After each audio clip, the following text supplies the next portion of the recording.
खट्टर के साथ वो एक्सपेरिमेंट किया कि नॉन जाट्स को एक छतरी के तहत लाओ, उसको एक बड़ा वर्ग बनाओ जिससे कि जाट राजनीति को शिकस्त दी जा सके। और वहाँ पे उन्होंने चौटाला वगैरह सबके सहयोग से, घोषित सहयोग नहीं लेकिन अघोषित सहयोग से, जाट वोट कट गए और नॉन जाट एक से पड़ गए एक जगह। और हरियाणा का नतीजा जो हुआ वो हुआ।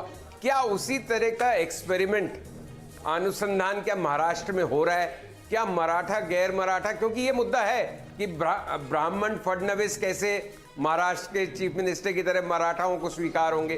तो एक मराठा लॉबी बहुत सशक्त और स्ट्रांग और डोमिनेंट फोर्स रही है महाराष्ट्र की पॉलिटिक्स में। तो क्या उसका एक काउंटर फोर्स, उसके एक विपरीत शक्ति बनाने का ये जो प्रयास एक कर रही है बीजेपी, उसमें कितनी कामयाबी मिलती है ये तो हमें अगले 1.5-2 घंटे में काफी स्पष्टता के साथ मालूम पड़ जाएगा। और लेकिन बाकी जितनी बातें कह रहे हैं, चाहे वो एनके, चाहे मनोज, चाहे आपके संवाददाता, मोटी मोटी सब सही है। शरद पवार अपने अस्तित्व की लड़ाई लड़ रहे हैं, जीवन की, भगवान उनको लंबी उम्र दे, लेकिन अब वो 84 साल के हो गए। उनका एकमात्र फोकस है सुप्रिया को सेटल करना, अजीत को अपना वर्चस्व या अपनी जो विरासत में मिल रही थी चीज उसको हासिल करना है। उधर शिंदे, उद्धव ठाकरे दोनों सर्वाइवल की लड़ाई लड़ रहे हैं।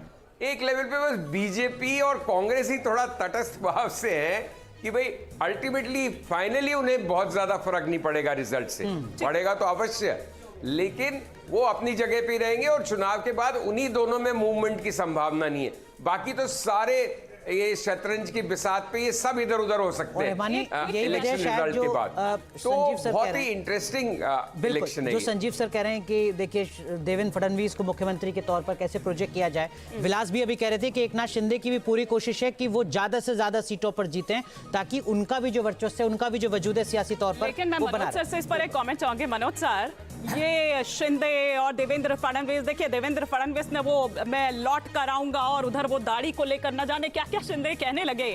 हमने 2019 में देखा कि इसी सीएम पद के चक्कर में किस तरीके से अदल बदल हो गया, पूरी सरकार किस तरह से इधर उधर पूरा एकदम 360 डिग्री घूम गया। इस बार तो ऐसा देखने को नहीं मिलेगा। हाँ देखिए, ऐसा है कि पिछली बारी की बात और थी। उद्धव ठाकरे का जो कद है वो पॉलिटिक्स में बहुत बड़ा है और शिवसेना को ऐसे लगता था कि अगर वो बीजेपी के जूनियर पार्टनर बन के रहे तो आने वाले टाइम पे शिवसेना का अस्तित्व ही नहीं होगा। लेकिन इस बारी तो जो एकनाथ शिंदे है उनका पिछली बारी चीफ मिनिस्टर बनना ही एक ऐसी घटना थी जो कि एकनाथ शिंदे ने भी कभी सोची नहीं होगी। तो ऐसे में तो दोनों का तो मेरे ख्याल से लास्ट टाइम जो सिचुएशन थी और इस टाइम सिचुएशन में काफ़ी अंतर है।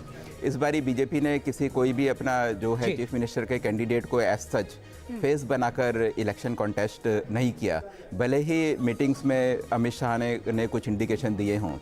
लेकिन इस सब के बावजूद भी एकनाथ शिंदे को भी उम्मीद है कि वो चीफ मिनिस्टर बनेंगे अगर वो ज़्यादा सीट लेकर आते हैं तो सर इधर उधर ले जाती है। बिल्कुल, हमारे साथ कांग्रेस पार्टी के नेता पंकज श्रीवास्तव जी जुड़ चुके हैं, विकास चंद्रा हमारे साथ बने हुए हैं। विकास, मैं आपका भी रुख करूंगा, लेकिन पंकज जी, ये पोस्टल बैलेट के रुझान है जो अभी हम दिखा रहे हैं, हालांकि अब ईवीएम खुलनी शुरू हो चुकी होंगी, 8:30 बज चुके हैं। एनडीए महाराष्ट्र और झारखंड दोनों ही जगह यहां शुरुआती रुझान में बहुमत में नजर आ रहा है। आपकी पहली प्रतिक्रिया और क्यों आप जीत के लिए आश्वस्त हैं महाराष्ट्र और झारखंड में?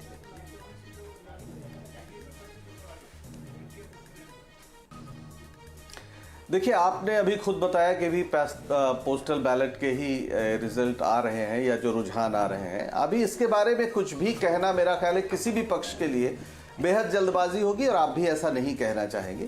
हम आश्वस्त हैं क्योंकि पूरी तरीके से जो मुद्दे हैं सकारात्मक मुद्दे हैं। जैसे आप महाराष्ट्र में देखिए, चाहे वो महालक्ष्मी योजना हो जिसके तहत 3,000 रुपये महिलाओं को देने की बात की गई, बसों पर फ्री उनके महिलाओं के चलने की बात की गई, नौजवानों को 4,000 रुपये हर महीने जो बेरोजगारी भत्ता देने की बात की गई, 25 लाख रुपए का जो स्वास्थ्य बीमा है महाराष्ट्र में वो देने की बात की गई, किसानों को 3 लाख रुपए तक जो उनका लोन है वो माफ़ी की बात की गई। समाज के सभी वर्गों को संबोधित करने का पूरा प्रयास किया गया और भारतीय जनता पार्टी ने जिस तरह से एक विभाजनकारी माहौल बनाने का प्रयास किया, जिस तरह से एक सांप्रदायिक विभेद पूरे प्रांत में फैलाने का काम किया, मुझे नहीं लगता है कि शिवाजी की धरती, छत्रपति शाहूजी महाराज की धरती, ज्योतिबा फुले की धरती, डॉक्टर अंबेडकर की धरती इसे स्वीकार करेगी। और जिस तरीके से सरकार तोड़ने का अनैतिक काम वहाँ पे आप बच्चे नारा लगाते हैं कि 50 खोखे बिल्कुल ओके।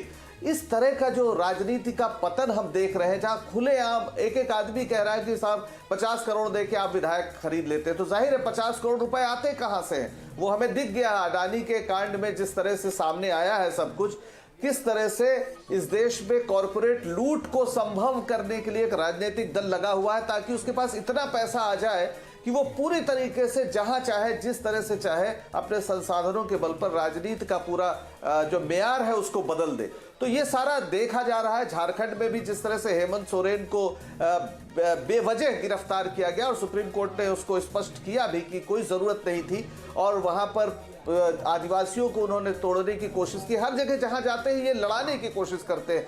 वहां पर आदिवासियों में जिस तरह से एक विभाजन करने का प्रयास किया गया, उनकी जमीन छीनने का जो पूरा इनका षड्यंत्र है, उसके खिलाफ कांग्रेस पार्टी हो, हेमंत सोरेन जी हो, पूरा एकजुट होकर, चाहे महाराष्ट्र हो चाहे झारखंड हो, जिस ताकत से और एकजुटता के साथ सकारात्मक ढंग से कांग्रेस पार्टी ने चुनाव लड़ा है, मुझे पूरी उम्मीद है कि दोनों जगह इंडिया गठबंधन की ही सरकार बनेगी। चलिए, आश्वस्त हैं पूरी तरह से, लेकिन एक बार जरा हम अपने सहयोगी